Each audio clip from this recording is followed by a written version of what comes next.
3시간 뒤 선거운동 종료를 앞두고 후보들은 막판 총력전을 펼치고 있습니다. 박영선 후보는 광화문 광장에서, 오세훈 후보는 동대문 상가에서 마지막 한 표를 호소합니다. 여야는 서로 판세가 자신들에게 유리하다고 주장했습니다. 민주당은 3%포인트 내외 박빙 승리를, 국민의힘은 두 자릿수 격차를 예측했습니다. 지난해 국가부채가 2천조 원에 육박한 것으로 집계됐습니다. 사상 처음 GDP를 넘어선 것인데 재정수지 역시 사상 최대 적자를 나타냈습니다. 지난 40여일 동안 백신 1차 접종을 마친 인원은 100만 명을 넘어선 걸로 집계됐습니다. 정부는 백신 수급 불안에 국내에서 생산되는 아스트라제네카 백신의 수출 제한도 배제하지 않고 있습니다. 북한이 코로나로 인한 선수 보호 차원에서 도쿄올림픽에 불참하겠다고 밝혔습니다. 올림픽을 대화의 기회로 삼으려던 정부 구상은 어렵게 됐습니다. 박범계 장관이 김학의 사건과 관련해 검찰의 피의 사실 공표 문제를 지적하고 진상조사를 예고했습니다. 미얀마 군경의 유혈 진압에 시위대가 수류탄을 던져 최소 군인 14명이 사망했습니다. 미얀마 사태가 시가전 양상으로 비화하고 있습니다.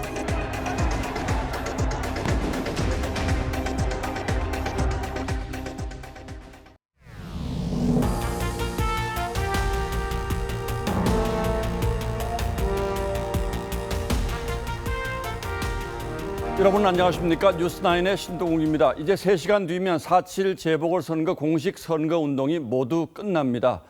여당으로선 사실상 문재인 정부 마지막 1년을 좌우할 선거고, 야당은 연속된 패배 분위기를 바꾸기 위해서라도 꼭 이겨야만 하는 선거였습니다. 때문에 짧은 선거 기간이었습니다만 레이스는 뜨거웠고 후보 간 여야 간 신경전은 그 어느 때보다 치열했습니다. 이제 잠시 뒤면 마지막 레이스가 끝이 나고 성적표를 받아들 순간만을 남겨두게 됩니다. 지금 저희 기자들이 마지막 유세가 펼쳐지고 있는 열전의 현장 곳곳에 나가 있습니다. 먼저 민주당 박영선 후보 유세 현장으로 가보겠습니다. 자, 최주원 기자, 박영선 후보가 마지막 유세 장소로 선택한 곳은 어디입니까?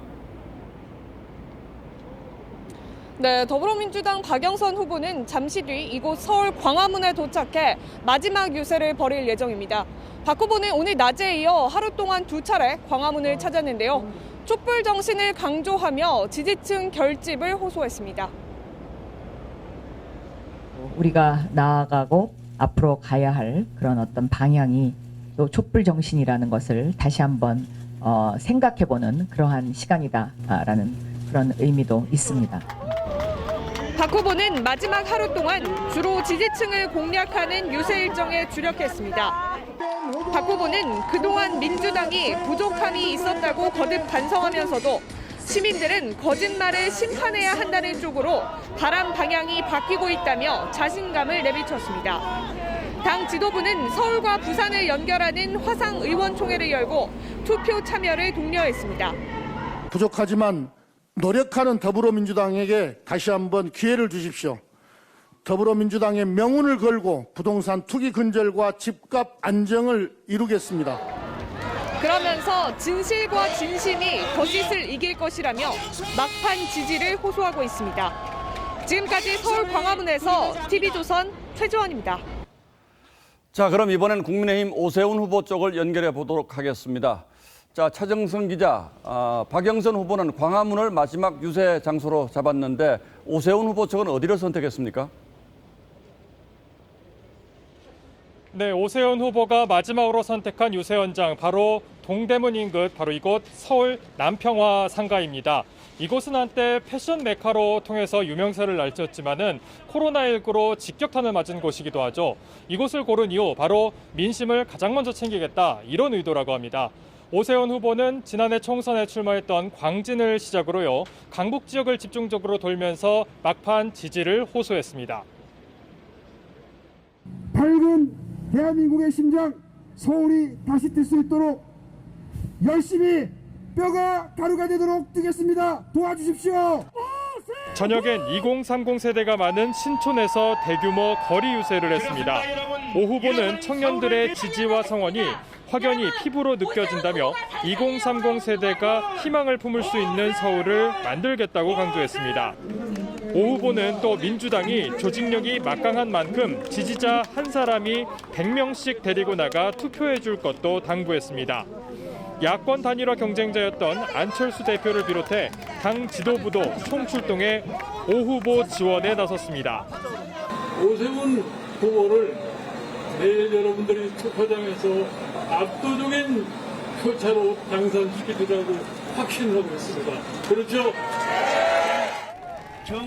국민의힘은 내일을 심판의 날로 규정하며 재보궐 승리를 발판 삼아 내년 정권 교체까지 이루겠다는 구상입니다. 지금까지 동대문 남평화 상가에서 TV조선 차정승입니다. 자, 이번에는 아래쪽으로 내려가서 부산 유세 현장으로 가보겠습니다. 민주당의 김영춘 후보는 집권 여당의 강한 추진력을, 그리고 국민의힘 박형준 후보는 정권 심판론을 강조하고 있는데, 두 후보 모두 젊은 층의 유동인구가 많은 부산 서면에서 마지막 유세를 펼쳤습니다. 저희 홍현주 기자가 부산에 내려가 있습니다. 자, 홍 기자, 아직도 유세가 진행 중입니까? 네, 김영춘 후보의 마지막 유세는 조금 전이 아니라 지금 계속 진행을 하고 있고, 박형준 후보 측은 마지막 유세를 마무리했습니다. 두 후보는 6차선 도로를 사이에 두고 길 건너편으로 유세 맞대결을 펼쳤습니다. 2030 청년 세대의 표심이 이번 선거 결과를 좌우할 거란 전망이 나오는 만큼 두 후보는 서면에서 청년층 표심 사로잡기에 주력한 모습입니다. 민주당 김영춘 후보는 오늘 유세차를 타고 부산 전역을 다니며 힘 있는 여당 후보를 지지해달라고 호소했습니다. 김태년 당대표 직무대행이 지원에 나선 가운데 김 후보는 실패한 대통령의 참모 출신 의혹투성이 후보 대신 깨끗한 일꾼을 뽑아달라며 박형준 후보에 대한 공세도 이어갔습니다. 심판론이 아니라 부산 경제를 살릴 인물을 뽑자. 그 인물론으로 좀 많이 돌아섰습니다. 바닥 민심이. 반면 박형준 후보는 흑색 선전을 멈추라면서도 민주당에 투표하면 위선과 성추행에 투표하는 것이라고 강조했습니다. 박 후보는 부산 지역 국민의힘 의원 9명과 가덕도를 찾아 정치공항이 아닌 경제공항을 만들겠다고 약속했습니다. 가덕도 신공항을 성공시키기 위한 온갖 지혜와 노력을 다할 것입니다. 이번 부산시장 보궐선거에서 양측이 제기한 고소고발 건수는 모두 20건, 역대 최다를 기록할 전망입니다. 의혹 검증을 넘어 상호 비방전으로 치달은 탓에 선거 종료 후에도 상당한 후유증을 남길 것이란 우려가 나옵니다. 지금까지 부산에서 TV조선 홍현주입니다. 오세훈 후보의 내곡동 땅 의혹은 오 후보가 측량 현장에서 생태탕을 먹었냐 안 먹었냐 논쟁으로 이어지더니 급기야 신었던 구두가 흰색인지 검은색인지를 따지는 공방으로까지 번지고 있습니다. 박영선 후보는 한 누리꾼이 올린 사진을 근거로 과거 오 후보가 신었다는 해외 명품 브랜드의 신발을 찾았다고 했는데, 오 후보 측은 그 신발은 해외 명품이 아닌 국산 브랜드 구두라고 반박했습니다. 특히 이번 사안과 관련해서 한겨레신문은 생태탕집 아들 인터뷰 기사에서 오 시장이 하얀색 신발을 신었었다고 보도했지만, 오늘은 흰 바지를 흰 구두로 착각했다며 정정 기사를 내기도 했습니다. 이태희 기자가 보도합니다. 지난 2006년 촬영된 사진입니다. 정장을 차려입은 오세훈 후보가 검정색 구두를 신고 행사장에 앉아 있습니다. 박영선 후보는 오 후보가 신었던 이 신발이 내곡동 생태탕집 아들 A씨가 봤다는 특정 브랜드 신발이라고 했습니다. 오죽하면 네티즌들이 오세훈 로프 사진을 찾으려고 밥도 안 먹고 잠도 안 잔다. 그러자 야당에선 A씨가 봤다던 하얀색 구두와 색깔이 다르다고 지적했고, 논란이 커지자 당초 하얀색 로퍼라고 보도했던 한겨레신문은 하얀색 바지와 로퍼 신발이라고 기사를 수정했습니다. 오 후보 측은 아예 사진 속 신발이 특정 브랜드와 비슷한 국내 브랜드라는 입장입니다. 국민의힘은 A씨 증언에 일관성이 없다며 정치권 개입이 의심된다고 했습니다. 윤주호 씨 지금 어떻게 됐습니까? 사후에 그 일의 정원과 관련해서 어려운 일이 없기를 바란다는. A씨는 어제 TV조선과의 통화에서 오 후보 정치 행보에 대해 언급하기도 했습니다. 시장 누가 그만두라고 그랬어요? 아니잖아요. 자기가 그만둔 거고 다른 것도 아닌 아이들 그 부상금 없이 자기가 그것 때문에. TV조선 이태희입니다. 마지막 선거운동 날인 오늘 민주당 박영선 후보는 고 노회찬 의원을 상징하는 6411번 버스를 타고 유세에 나섰습니다. 지난 4일 심상정 의원에게 도움을 요청한 사실을 알린 데 이어서 연일 정의당 지지층을 향해서 구애의 손길을 내밀고 있는데 정의당은 반성부터 하라며 일축했습니다. 이어서 박경준 기자입니다. 박영선 후보가 새벽 첫 일정으로 고 노회찬 전 의원이 언급해 노회찬 버스로 유명해진 6411번 버스에 탑승했습니다. 박 후보는 버스에서 내린 뒤 노회찬 의원이 동작에 출마했을 때 진심을 다해 도와드렸다며 정의당 지지층의 지지를 호소했습니다. 김종철 전 대표의 성추문으로 서울시장 선거에 후보를 내지 않은 정의당의 지지층을 흡수하려는 시도로 보입니다. 정의당의 입장은 입장대로 그렇게 갈 수 있겠지만 실제로 그 현장에 가면 정의당 당원이나 아니면 정의당을 했던 분들이 상당히 많이 나와 계십니다. 하지만 정의당은 염치 없는 짓이라며 일축했습니다. 고 노회찬 의원님을 선거에 소환하기보다는 민주당 정부 4년에 대한 자문의 시간을 민주당과 정의당의 협력 관계가 깨진 건 지난 총선 때 민주당이 정의당을 외면하고 위성정당을 창당한 게 결정적이었습니다. 우리 자랑스러운 후보들 더 많이 당선시키지 못해서 정말 미안합니다. 정의당은 또 자신들이 추진했던 중대재해기업처벌법 논의 과정에서 당시 중기부 장관이었던 박 후보가 기업 입장을 대변했다는 것도 문제 삼고 있습니다. 정의당 게시판엔 민주당에 절대 투표하지 말아야 한다는 의견과 전략적으로 박 후보를 지지해야 한다는 의견이 엇갈리고 있습니다. TV조선 박경준입니다. 자, 그런데 지금 이 시각 시청자 여러분이 가장 궁금하신 건 아무래도 여론조사 공표 금지 이후에 판세가 어떻게 달라졌나 하는 부분일 겁니다. 투표를 하루 앞둔 오늘 여야 모두 승리를 자신했습니다. 민주당은 3%포인트 이내의 박빙의 승부를, 국민의힘은 그보다 훨씬 더 큰 표 차이로 이길 거라는 전망을 내놨습니다. 다만 자체 조사한 여론조사 결과를 공표할 수는 없기 때문에 어떤 근거로 그런 판단을 했는지는 알 수 없습니다만 이 상황을 감안하시고 각 당의 판세 전망을 자세히 들어보시기 바랍니다. 이채림 기자가 전하겠습니다. 민주당은 여론조사 공표 금지 기간에 들어간 뒤 이른바 샤이 진보들이 결집하고 있다며 밑바닥 민심이 변화하고 있다고 분석했습니다. 이낙연 공동선대위원장은 박빙의 승부를 예측했습니다. 3% 내외의 박빙 승부, 그것을 꽤 오래전부터 예측을 했지요. 이길 수도 있을 것이다. 민주당은 서울시의회와 구의회, 시민단체 등 가능한 조직표를 총동원하고 있는데 지난해 총선에서 민주당이 얻은 서울 지역 득표, 이 지지층의 70%만 투표장에 나와도 역전이 가능하다고 했습니다. 당내에선 지난 2, 3일 이틀간 치러진 사전 투표율이 높았던 것도 긍정적인 신호로 분석하고 있습니다. 반면 국민의힘은 오세훈 후보가 박영선 후보를 15%포인트 이상 격차로 이길 것이라고 전망했고 열흘 전 5에서 7%포인트 차를 예상했던 김종인 위원장도 두 자릿수 격차로 낙관했습니다. 마음은 많으면 많을수록 좋겠지만 내가 보기에 한 두 자리 숫자는 나올 것 같은 생각이 들어요.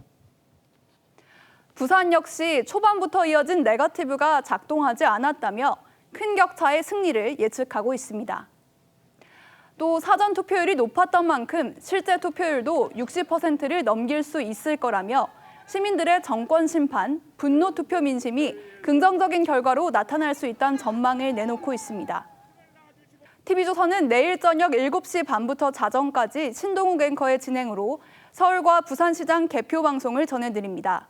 볼륨 매트릭 기술을 활용해 후보들이 스튜디오에 직접 나온 것 같은 실감나는 영상과 함께 실시간 개표 진행 상황을 각 지역별 특성까지 자세히 분석합니다. TV조선 이채리입니다. 예, 잠시 뒤 자정이면 13일간의 공식 선거운동이 모두 끝납니다. 대선 전초전 성격을 띠면서 유례없이 치열했던 이번 선거전의 쟁점들을 정치부 김수홍 기자와 함께 정리해 보도록 하겠습니다. 자, 김 기자 어서 오십시오. 네. 자, 선거 생각해 보면 뭐 내곡동, 생태탕, 구두, 또 뭡니까 LCT 이런 말들밖에 잘 기억이 안 나는데 네거티브가 유독히 심했죠. 네, 이 마지막 여론조사에서 여야 후보 간의 격차가 워낙 컸던 만큼 민주당은 국민의힘 후보를 상대로 한 의혹 제기에 집중했습니다. 예. 13일간의 민주당 논평 121건 내용을 모두 분석해 봤는데요. 거짓말이 92번, 내곡동 65번, LCT 14번 순으로 많이 사용됐습니다. 상대 후보에 대한 사퇴 요구도 15번이나 됐습니다. 지난주 진성준 의원에 이어 오늘도 윤건영 의원이 중대 결심과 관련한 발표 가능성을 내비쳤었는데요. 결국 중대 결심은 없었습니다. 국민의힘도 마찬가지인데요. 이 박영선 후보의 배우자의 일본 도쿄 아파트를 두고 야스쿠니 뷰 등으로 공세를 폈고요. 민주당이 박형준 후보의 재산 형성 과정을 문제 삼자 역으로 김영춘 후보 형의 땅 매각 특혜 의혹으로 맞대응하기도 했습니다.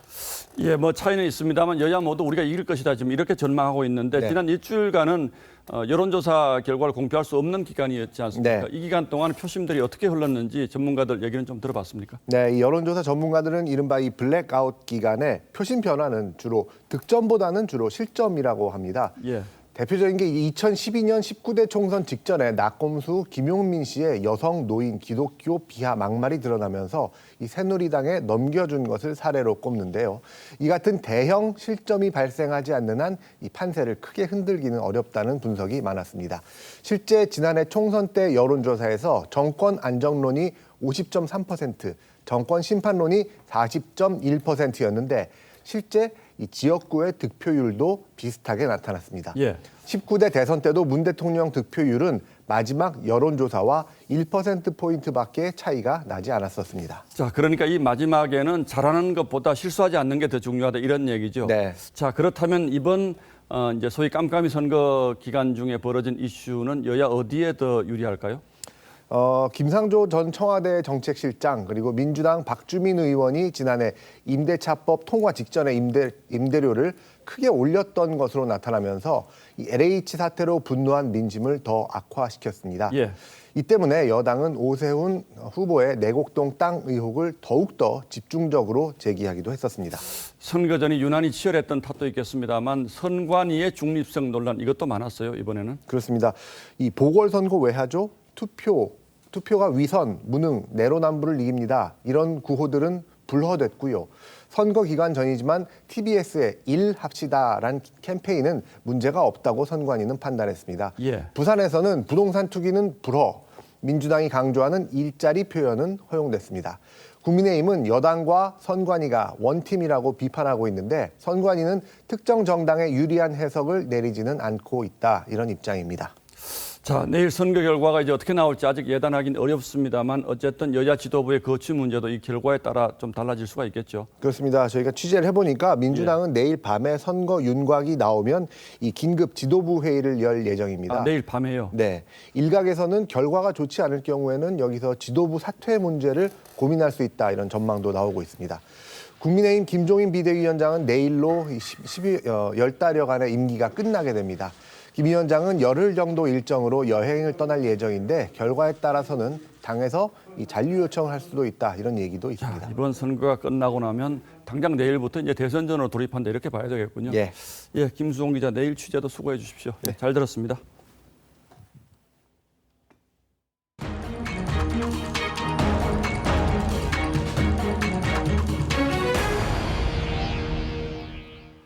지난해 국가 부채가 2,000조 원에 육박하면서 사상 처음으로 국내 총생산 GDP를 넘어섰습니다.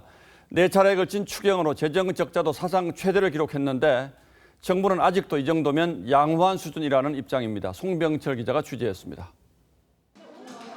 코로나19로 집행된 지난해 추경은 총 4번. 1961년 이후 59년 만에 처음입니다. 4차 추경을 포함한 총 12조 4천억 원 규모의 긴급 민생경제 종합대책을 마련하였으며 결국 지난해 국가부채는 1년 전보다 241조 원 넘게 늘면서 1985조 3천억 원으로 불어났습니다.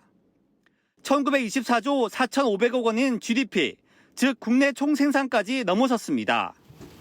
국가부채가 GDP보다 많은 건 이번이 처음입니다. 재정 건전성도 악화됐습니다. 나라 곳간 사정을 보여주는 관리재정 수지는 112조 원 적자로 1년 전에 2배 이상으로 증가해 사상 최대입니다. 경기 활력 제고를 위한 지출이 증가하여 재정수지 적자가 발생했습니다. 그런데도 정부는 느긋한 모습입니다. 코로나로 재정 적자가 11% 넘게 늘어난 다른 나라에 비해 우리는 3% 수준으로 양호하다는 입장입니다. 하지만 전문가들은 향후 재정 건전성 관리 방안이 없다는 게 문제라고 지적합니다. 문제는 이후에 이제 어떻게 우리가 건전성을 확보할 것인가가 중요한 이슈라고 생각이 되고요. 특히 저출산 고령화 속도가 세계 최고 수준인 가운데 코로나19가 장기화 국면인 점까지 감안하면 우리나라 재정 건전성은 더욱 심각해질 거란 우려가 커지고 있습니다. TV조선 송병철입니다. 정부의 부동산 규제와 대규모 공급 대책으로 아파트 매수세는 줄어들고 있습니다만 고가 아파트의 신고가 행진은 그칠 게 없습니다. 서울 강남의 한 재건축 추진 아파트는 80억 원에 팔려서 최고가를 기록했고 서울 대형 아파트 평균 매매가도 22억 원을 넘어섰습니다. 이 집값 광풍이 언제까지 이어질 것인지 그리고 거품이 꺼진다면 그 피해는 또 누구에게 집중될 것인지 걱정하지 않을 수 없는 상황입니다. 임유진 기자가 취재했습니다. 서울 이촌동의 한 아파트 단지. 전용 202제곱미터형 아파트가 지난달 37억 5천만 원에 거래됐습니다. 2달 만에 4억 원 오른 겁니다. 저평가 돼 있던 거니까 서울 시내 강변에 있는 집이 그 집이 다른 집보다 뭐 그렇게 평균적으로 비싼 집이 아니에요. 4,900밖에 안 되거든요. 서울 압구정동의 재건축 추진 아파트는 전용 245제곱미터형이 80억 원에 팔리며 일대 단지를 통틀어 최고가를 다시 썼습니다. 지난달 서울 대형 아파트의 평균 매매가는 22억 원을 돌파했습니다. 통계 작성을 시작한 2016년 이후 가장 높은 수치입니다.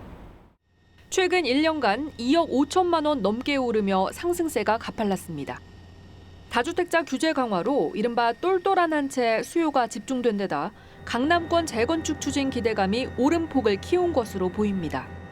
이 같은 대형 강세는 당분간 이어질 거란 전망이 나옵니다. 종합부동산세 부담이 커지기 때문에 이 똘똘한 한 채에 집중하는 이런 성향들이 강해집니다. 또 여기에 이제 대형 평형 자체가 희소성의 가치를 가지고 있어요. 다만 일각에서는 보유세 인상 여파로 매물이 나오면서 상승세가 다소 꺾일 것이란 관측도 나오고 있습니다. TV조선 임유진입니다. 이렇게 집값이 폭등하면 공시가도 올라가고 세금은 물론 국민연금, 건강보험 죄다 따라 올라갑니다. 이것도 억울한 측면이 있는데 더 억울한 일도 있습니다.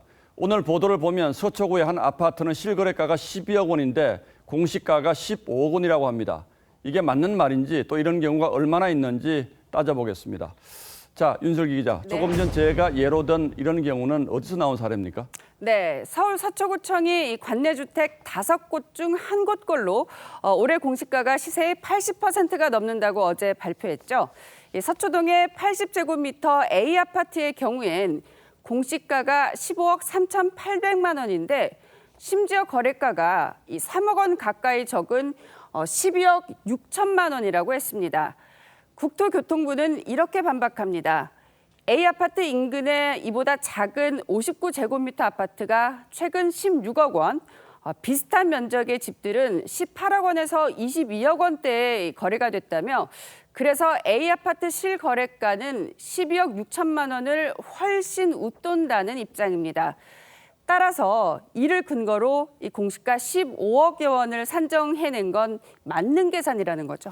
자, 지자체는 12억, 국토부는 최대 22억 원. 공시가의 기준이 되는 실거래가가 어떻게 10억 원씩이나 차이가 날 수가 있습니까? 네, 차이가 나는 건 사실입니다. 다만 서초구는 지난해 10월 이 아파트가 팔린 가격을 내세운 것이고 국토부는 지난해 연말 이 아파트가 아닌 인근 아파트들의 실거래가를 기준으로 공시가를 산정하다 보니까 이 공시가가 10월 실거래가보다 더 높게 나타난 거죠. 이왕이면 이 아파트의 전년말 거래가로 공시가를 산정했다면 가장 정확했을 텐데 지자체, 국토부 양측 다 이렇게 하지 않은 이유는 뭡니까? 네, 왜냐하면 이 A 아파트가 지난해 말에 거래가 된 적이 없기 때문입니다. 국토부 실거래가 조회 결과 이 아파트는 지난해 통틀어 딱 한 번 10월에 12억 6천만 원에 거래된 게 유일합니다. 이 구청이 거래가로 내세운 바로 그 금액이죠. 구청 측에선 이 외에는 이 기준으로 삼을 자료 자체가 없었던 겁니다. 반면 이렇게 거래량이 적을 땐 실제로 거래가 이뤄진 인근 아파트 거래가를 기준으로 봐야 한다는 게 바로 국토부의 입장이죠. 자, 그렇다면 거래량이 많지 않거나 작은 아파트는 언제든지 이런 역전 현상이 생길 수 있겠군요. 맞습니다. 예를 들어서 한두 동짜리 소형 아파트는 거래량도 많지 않고 대단지에 비해 가격도 좀 싼 경우가 많은데 인근 아파트 시세로 공시가를 매기다 보면 바로 이런 역전 현상이 언제든지 벌어질 수 있습니다. 더 나아가 보시는 것처럼 이 공시가를 기준으로 하는 각종 세금과 과태료가 적정한지 연쇄적인 논란을 낳을 수 있다는 것도 문제죠. 조사하는 기간, 조사하는 기준이라든가 명확하지 않기 때문에 전체적인 지역구별로 이러한 사태가 똑같이 벌어질 것으로. 예, 부동산 해법이 한번 꼬이기 시작하니까 정말 여러 가지 연쇄적인 부작용이 일어나고 그 해법 찾기도 쉽지가 않군요. 그렇습니다. 예, 윤설기 기자 잘 들었습니다.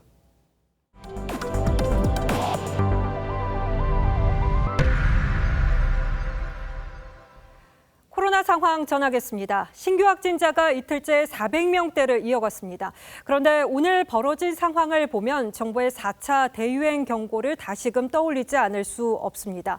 학원에서 시작된 전파가 학교로 번졌고 콜센터에서도 집단 감염이 시작됐습니다. 김다로 기자입니다. 대전의 한 고등학교 운동장에서 코로나 검사가 한창입니다.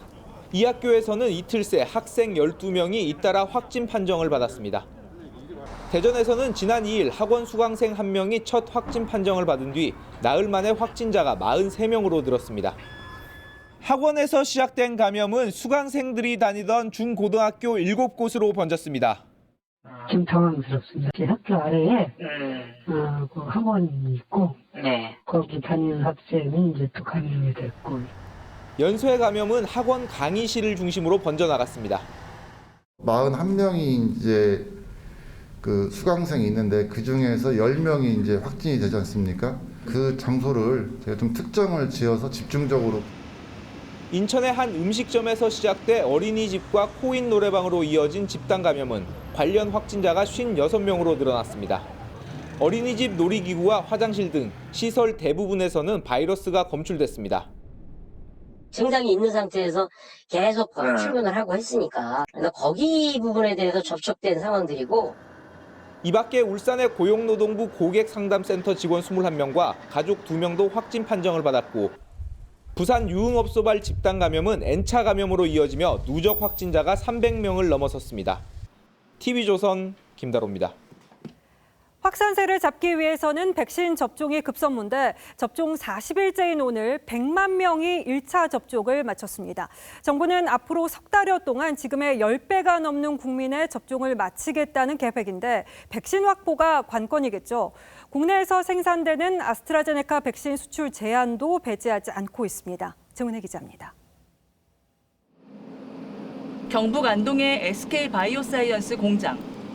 이곳에서 위탁 생산되는 아스트라제네카 백신은 코백스 퍼실리티를 통해 우리나라는 물론 세계 각국에 공급되고 있습니다.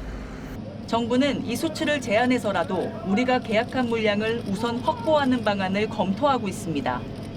조기에 그 백신이 적절하게 도입되게 하기 위해서 가능한 한 대안을 모두 검토하고 있습니다.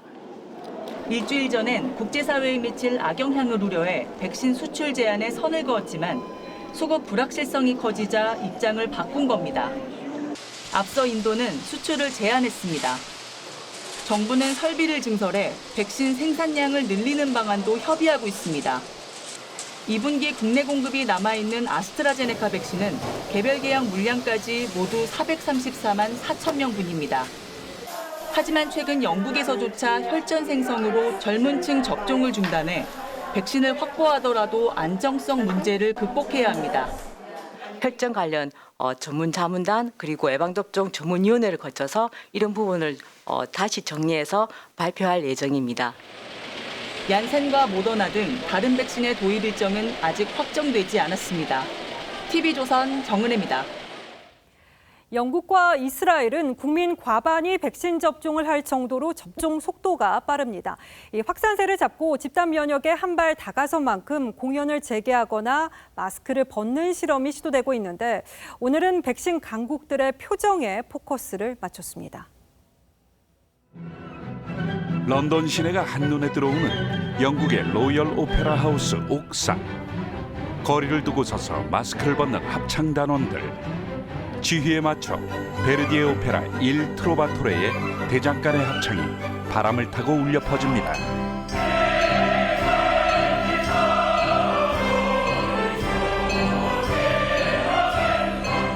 다가오는 봉쇄 해제로 오페라 하우스가 다음 달 문을 연다는 기대감 속에 1년 만에 모여 화음을 맞췄습니다. I can today confirm that from Monday the 12th of April we will move to step 2 of our roadmap. Reopening shops, gyms, zoos, holiday campsites. 한때 영국의 하루 확진 규모는 7만 명에 육박했지만 최근엔 3천 명 안팎을 유지하고 있습니다. 백신 접종률이 50%에 육박하면서 확산세가 꺾인 것으로 보고 축구 경기와 음악 콘서트 등 실험에 나설 계획입니다. The miracle in this is to end up with such effective vaccines so quickly. Really a remarkable scientific triumph. 영국보다 백신 접종 속도가 빠른 이스라엘. 쇼핑몰도 코로나 이전 같은 활기를 되찾았습니다. 시위 참가자들도 마스크 없이 목소리를 높이죠. 이스라엘군은 항체가 생긴 부대원이 90%가 넘는 부대를 대상으로 마스크를 쓰지 않고 훈련하는 실험에 들어갔습니다. 백신 접종자를 대상으로 국립극장에서 공연도 재개했죠. 전 국민의 60%가 백신을 맞으면서 한 달 전 하루 3,000명대였던 확산세는 최근 300명대로 줄었습니다. 확산세는 여전하지만 백신 접종 1억 명을 돌파한 미국에서도 코로나 검사를 거쳤거나 백신을 접종한 사람을 대상으로 1년여 만에 브로드웨이 공연이 재개됐습니다. We've been waiting a year for this moment to open these doors and welcome these people back in. 공격적으로 백신 확보에 나섰던 백신 강국의 이딴 집단 면역 실험이 어떤 결과를 가져올지. 뉴스9 포커스였습니다. 제주에서 버스 2대와 트럭 2대가 연쇄 충돌했습니다. 이 사고로 4명이 숨지고 50여 명이 다쳤습니다. 장용욱 기자입니다. 버스는 가드레일 아래로 떨어져 넘어졌고 대형 화물 트럭은 도로 가드레일에 걸쳐 있습니다. 도로는 부서진 차와 파편으로 아수라장이 됐습니다. 오늘 오후 6시쯤 제주시 아라 1동 제주대학교 사거리에서 4중 충돌 사고가 났습니다. 제주 시내 방향으로 달리던 화물 트럭이 시내버스 2대와 1톤 트럭을 잇따라 들이박았습니다. 지금 4중 충돌인데 병원으로 이송하고 있어요. 혹시나 이제 그 속에 있는 거 한번 더 확인하고 있습니다. 이 사고로 4명이 숨지고 50여 명이 크고 작은 부상을 입은 것으로 전해졌습니다. 경찰은 운전자와 목격자, 버스 승객 등을 상대로 정확한 사고 경위를 조사하고 있습니다. TV조선 장용욱입니다. 세모녀 살해 피의자 김태현은 내성적인 성격으로 게임에 집착했고 아버지와 다툰 뒤 1년 넘게 가족과 연락을 끊고 지내왔던 것으로 전해졌습니다. 경찰은 김태현의 프로파일러를 투입했습니다. 송민선 기자입니다. 지난달 23일 오후 5시쯤 검정 옷을 입은 한 남성이 PC방으로 들어갑니다. 서울 노원구 세모녀 살해 피의자 김태현이 피해자 집에 침입하기 35분 전 모습입니다. 피해자 A씨가 자주 다니던 PC방이었습니다. 김태현은 이곳에서 컴퓨터도 켜지 않은 채 20분간 머물다 피해자 집으로 가 택배기사 행세를 하며 침입해 범행을 한 것으로 드러났습니다. 경찰은 김태현이 범행에 필요한 물품을 미리 준비하는 등 범행을 치밀하게 계획한 것으로 보고 있습니다. 경찰은 김 씨의 범죄 심리 분석을 위해 프로파일러 4명을 투입했습니다. 김태현은 조사에 협조하고 있는 것으로 알려졌습니다. 경찰은 프로파일링 결과를 바탕으로 사이코패스 검사와 정신감정도 진행할 방침입니다. 주변 사람들은 김태현이 내성적이고 조용해 눈에 띄진 않았다고 했습니다. 군복무를 마친 뒤 게임에 몰입하는 문제 등으로 아버지와 다투다가 가족과 연락을 끊고 살아온 것으로 전해졌습니다. 과거 성범죄 전력도 있는 것으로 확인됐습니다. 경찰은 이르면 이번 주 후반 김태현을 검찰로 송치할 예정인데 이 시점에 얼굴 공개될 가능성이 거론됩니다. TV조선 송민선입니다. 박범계 장관이 김학의 사건과 관련해 검찰의 피의 사실 공표 문제를 지적하고 검찰 수사팀에 대한 감찰 가능성을 시사했습니다. 그러자 법조계에서는 정권에 불리한 사건만 골라서 피의 사실 공표를 문제 삼는 게 아니냐는 지적이 나오는데요.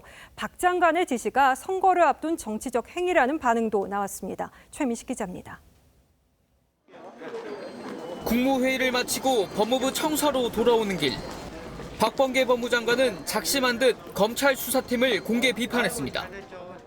김학의 전 차관 불법 출금 의혹과 관련한 최근 보도는 피의 사실 공표로 볼 수 있다는 겁니다.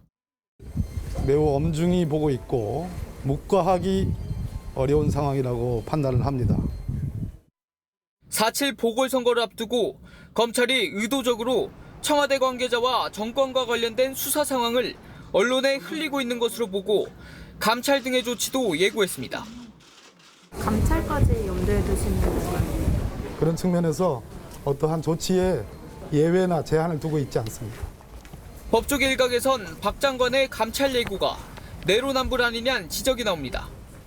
한 부장검사 출신 변호사는 최근 보도된 이규원 검사 사건은 조작한 정보를 특정 언론에 흘려 대형 오보로 이어졌다면서 피의 사실 공표가 진짜 문제라면 이규원 검사 사건 수사가 먼저라고 했습니다. 또 다른 법조계 관계자는 정권에 불리한 보도가 나올 때만 피의 사실 공표를 문제 삼는다며 KBS 검언유착 오보 사건은 반년 넘게 이런 방구도 없다고 꼬집었습니다. 이에 대해 검찰 관계자는 법무부의 진상조사 절차에 협조하겠다고 밝혔습니다. TV조선 최민식입니다. 수천억 원 규모의 환매 중단 사태를 일으킨 옵티머스 펀드에 대해서 금감원이 일반 투자자들의 투자금 3천억 원 전액을 반환하라고 결정했습니다. 옵티머스가 국공채에 실제 투자하는지 투자자로서는 알 수 없다고 판단한 건데요. 판매사인 NH증권이 조정안을 거부하면 소송전까지 이어질 수 있습니다. 이태영 기자입니다. 안정적인 국공채에 투자한다고 속여 투자자를 끌어모은 옵티머스 펀드. 이건 삐름한 펀드지 무의미한 펀드고 알맹이 있는 펀드가 아니다. 그런 식으로. 국공채에 95% 들어가니까 날아갈 일이 전혀 없다. 당정 고위 인사까지 피해자가 속출했습니다. 증권회사에서 이건 가장 안전한 거다 이렇게 하고 여기에 투자를 하는 게 좋겠다 권유를. 금감원 분쟁조정위원회는 오늘 이 같은 옵티머스 펀드를 판매한 NH투자증권에게 투자원금 전액을 반환하라고 결정했습니다. NH증권이 환매 연기한 4,300억 가운데 일반 투자자의 자금 3천억 원을 반환하고 전문 투자자의 투자분은 판매사의 자유 조정에 맡겼습니다.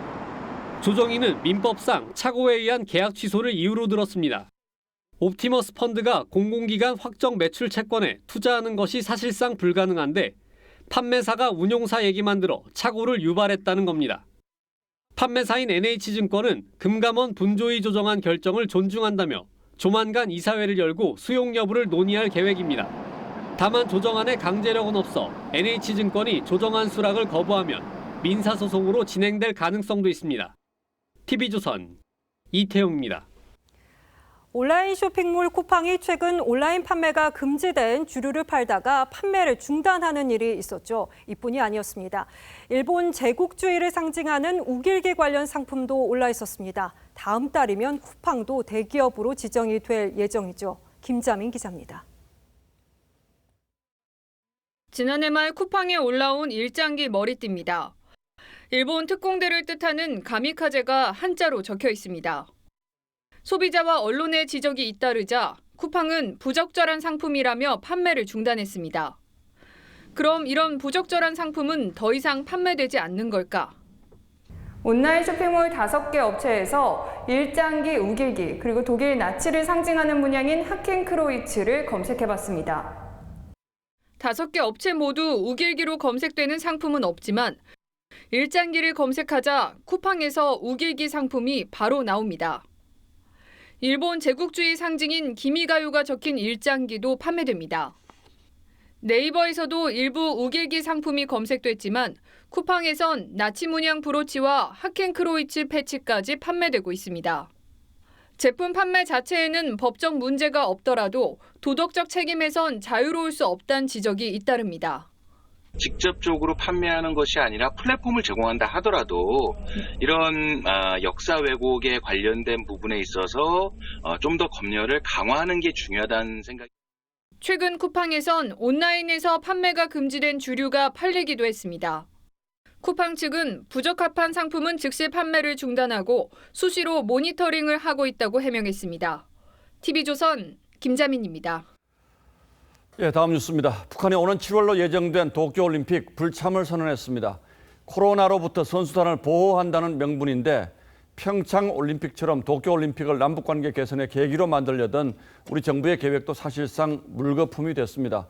문재인 대통령의 임기 말 구상 역시 북한이라는 중요한 지렛대가 흔들리게 됐습니다. 김도형 기자가 취재했습니다.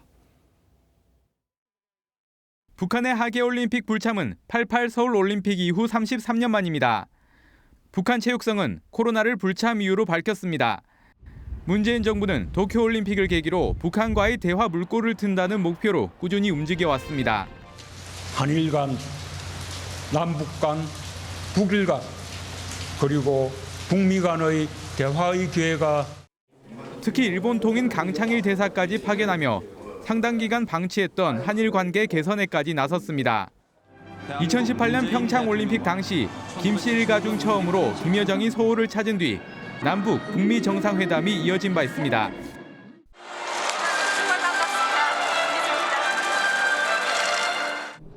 하지만 3년 전 봄날은 다시 돌아오기 어려울 것이라는 김여정의 위협에 이어 북한이 올림픽 불참을 선언하면서 정부의 어게인 평창 구상도 물거품이 됐습니다.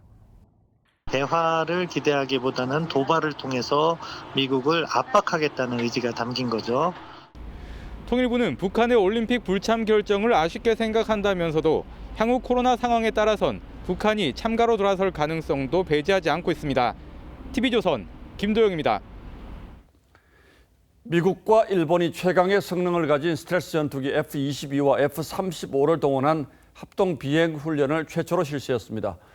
최근 탄도미사일을 발사한 북한과 중국을 동시에 견제하기 위한 군사훈련으로 보이는데 3년째 야외 훈련 없이 컴퓨터 시뮬레이션만 하고 있는 한미 연합훈련과는 대조적인 모습입니다. 윤동빈 기자가 취재했습니다. 공중급유기를 선두로 왼쪽엔 미 공군의 최신의 전투기 F-22 4대가, 오른쪽엔 일본 항공자위대 소속 F-35 전투기 4대가 편대 비행을 합니다. 일본이 2018년 F-35를 도입한 이후 미일 양국의 5세대 스텔스 전투기들이 연합비행 훈련을 한 건 이번이 처음입니다. 전투기들이 출격한 미사와 공군기지는 북한 심포 잠수함 기지와 약 1000km 거리로 미 공군 KC-135 공중급유기의 지원을 받아야 타격이 가능합니다. 최근 단거리 탄도미사일을 발사한 북한에 대해 미국과 일본이 강력한 경고 메시지를 보내는 것으로 한국도 F-35 스텔스 전투기를 도입했지만 미군 스텔스기와 연합훈련을 한 적이 없고 F-22 등 미국의 전략 자산은 2018년 판문점 선언 이후 한반도에 온 적이 없습니다. 미일 군사 협력이 긴밀해지는 가운데 한미 양국은 전시작전권 전환과 연합훈련 축소 문제 등을 놓고 온도차를 보이고 있습니다. TV조선 윤동빈입니다. 미얀마 군경의 유혈 진압에 시위대가 수류탄을 던져서 최소 군인 14명이 사망했습니다. 미얀마 사태가 시가전 양상으로 비화하고 있습니다. 성민혁 기자입니다. 군부의 유혈 진압에 희생된 이들을 사진에 담았습니다. 잠시나마 쿠데타 반대 구호를 멈추고 묵념 시위에 나섰습니다. 쿠데타 이후 미얀마 전역에서 총탄에 쓰러진 이들은 570명이 넘습니다. Another 18 people were killed over the weekend. 젊은 부부는 오토바이를 타고 귀가하던 중 군경이 쏜 총에 맞았습니다. 남편은 목숨을 건졌지만 도로 위로 떨어진 여성은 결국 숨졌습니다. 당시 구급대원은 1시간 뒤에서야 이 여성의 시신을 수습했는데 군경이 구급대에도 총을 난사했다며 킬링필드, 대량 학살의 현장 같았다고 증언했습니다. 군부는 외신과 인터뷰한 시민들도 색출해 체포하고 있습니다. 한 외신이 조준 사격을 지적하자 뻔뻔하게 대답합니다. This is CCTV footage of 17-year-old Kwame Law going past a police convoy. You can see the police shoot him on the spot. We will investigate if the video is real or not. There may be some videos which look suspicious. 시위대는 유혈 진압에 맞서 사제총을 만드는 등 스스로를 방어하고 있습니다. 사가인 지역에선 시위대가 수류탄으로 맞대응하는 등 시가전 양상도 보였습니다. 이 과정에서 군인 14명이 사망했습니다. TV조선 성민혁입니다.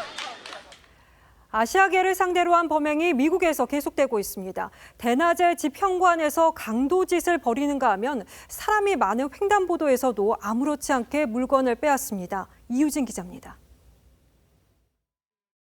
횡단보도를 건너는 여성 2명에게 갑자기 남성들이 뛰어와 밀쳐 넘어뜨리고 지갑과 가방을 빼앗아 달아납니다. 주변은 신경 쓰지도 않습니다. 피해자들은 55세와 60세의 아시아계 여성들입니다. 70대 노부부는 자신의 집 현관 앞에서 강도를 당했습니다. 남성 4명이 호주머니 등을 뒤져 금품을 빼앗아 갔는데 비명 소리를 들은 아들이 집안에서 칼을 들고 나오자 이들은 차를 몰고 급하게 도주했습니다. 20대 여성은 길거리에서 흑인 노숙자에게 묻지마 폭행을 당했고 반려견과 산책하던 60대 여성은 노숙자가 휘두른 흉기에 찔려 사망했습니다. It was shocking. Definitely, it could have been me. You know, it could have been anyone. 경찰은 사건이 발생할 때마다 증오 범죄 여부를 검토 중이라고 하지만 모든 아시아계는 이미 공포 속에서 살고 있습니다. We hear a lot of that. You eat cats, you eat dogs, and then sometimes they call in and then they laugh. CNN은 지난 한 해 아시아계를 대상으로 한 증오 범죄는 3만 건으로 앞서 3년간 접수된 사건의 총합보다 6배 이상 많았다고 보도했습니다. TV조선 이유진입니다. 이달 말 열리는 아카데미 시상식에서는 영화 미나리와 윤여정 씨의 활약이 기대되죠. 국내에서는 그에 맞선 경쟁작들이 잇따라 개봉하고 있는데 최은정 기자가 소개합니다. 여우조연상 후보에 75세 윤여정이 있다면 나무주연상 후보에는 올해 84살 역대 최고령 수상에 도전하는 안소니 홉킨스가 있습니다. 홉킨스는 더 파더에서 기억을 점차 잃어가는 아버지 역할을 맡았습니다. Where's Anne? What are you talking about? Where is she? I'm here. 이 영화는 아카데미 나무주연상, 여우조연상, 편집상 후보 등에 올랐는데 딸 앤을 연기한 올리비아 콜맨은 윤여정과 함께 여우조연상 트로피를 다툽니다. No, I'm not homeless. I'm just houseless. Don't worry about me. I'm okay. 중국계 미국인 클로이 자오 감독의 노매드랜드는 베니스 영화제 황금사자상 등 210개가 넘는 상을 수상한 작품입니다. 한 노년 여성이 도시를 떠나 홀로 밴을 타고 다양한 사람을 만나며 이야기를 풀어갑니다. 제작팀 전원이 흑인인 유다 그리고 블랙 메시아. 1960년대 인종차별에 맞섰던 흑인 인권운동가의 이야기를 담은 실화 드라마입니다. 블록버스터보다는 삶의 본질적 이유에 대해서 성찰할 수 있는 미나리 같은 그런 영화들이 올해 많이 아카데미에 노미네이트 됐던. 아카데미 시상식을 앞두고 주요 후보작들이 잇따라 개봉하면서 관객의 냉정한 평가를 기다리고 있습니다. TV조선 최윤정입니다.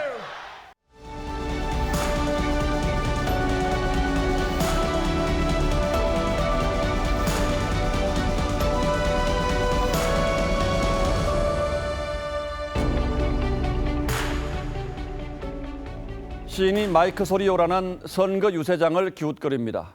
피켓에 풍선에 그려진 모습 부적처럼 들고 흔들며 신명이 나서 굿풀이도 한다. 떠드는 자의 말의 성찬이 듣는 자보다 더 무책임하다. 마치 하느님 같은 선심을 듣고 나니 시인은 점심에 제 돈으로 소주 한 잔 사 먹은 게 그만 억울해졌습니다. 시장 바닥을 온몸으로 기며 구걸하던 사람이 비가 오자 벌떡 일어나 걸어갑니다.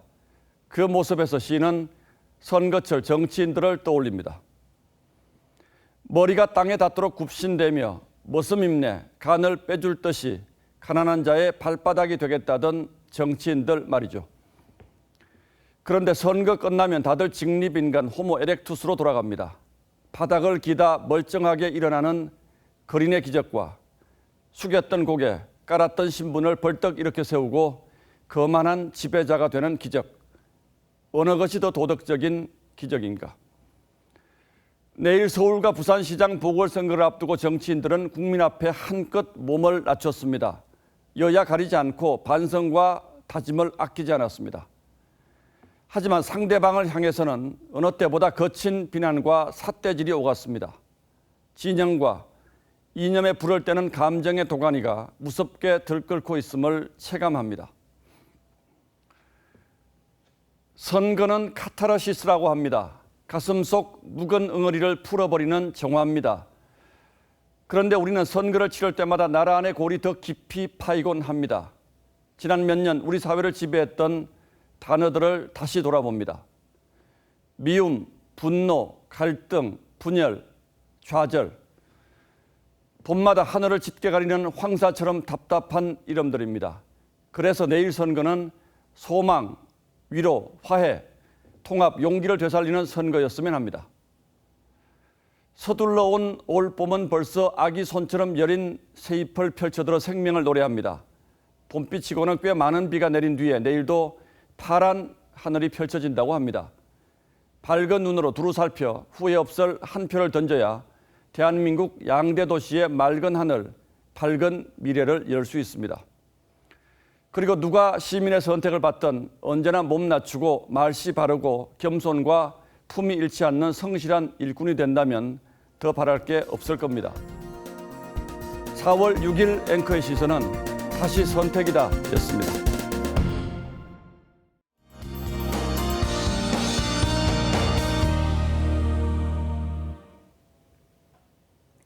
오늘도 봄 날씨가 주는 행복감이 정말 큰 하루였는데요.